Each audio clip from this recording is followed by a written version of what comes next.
Welcome back. So today, as you see my patient here, we're going to be talking about a slumped posture, getting them from a sit to a stand. So this basically kind of goes the same way as what we talked about earlier in our sit to stand. The only difference is now is our posture is very slumped. So to explain kind of what's going on here, obviously the shoulders are just superly internally rotated, right? The chest is just fully closed. So I'm going to want to open this. You okay, sir? I'm going to want to open this patient's chest up, right? So I'm going to tag this and pull this together with cueing as well, just to knock two birds out with one stone and not make so many videos. So how I'm going to go from here, right? So our patient's in this position, and I want them to get to stand, but I want the correct posture while we're doing it. So first thing I'm going to do is go through verbal cueing, okay?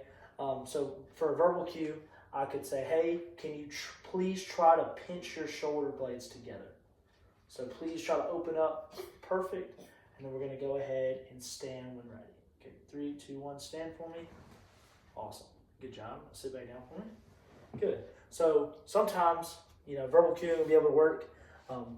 Get them to open up that chest like that. And sometimes it won't. Sometimes they're not physically able to do it themselves. So then we'll move into more of a manual cue. So for a manual cue, I might even try to open this patient myself. So I'll try to pull his chest back just like this, and then get him to stand. So ready, 3, 2, 1, stand. Good, nice, and sit back down. Awesome. So having that chest kind of open up and feel like he's able to kind of move in that aspect. So for environmental, we don't have the back to this chair, obviously, but an environmental cue that would be good that we talked about is having like the back up against the chair. So having that patient move all the way back in the chair and have their back kind of rest up and just try to open that chest up, as I mentioned before. And then like a task-oriented cue would be maybe like sticking my fingers right here in between his two shoulder blades and telling the patient, please, can you squeeze my fingers if you can?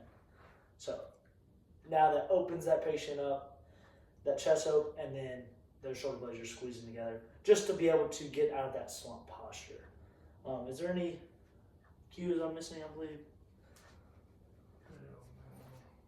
And a visual cue, because I've done manual, I did verbal. So a visual cue would be another good one. So for visual cue, I might just tell this patient, hey, can we open that chest up? So I'll show them the position that I see them in, so in this closed position like this, and I'm just going to say, hey, please, can we try to open up our chest? So yeah, perfect. So we'll just open it up our chest, and that's just to give a visual cue for the patient in a way so they can see kind of what they may not know they are doing. So thank you, and that's all.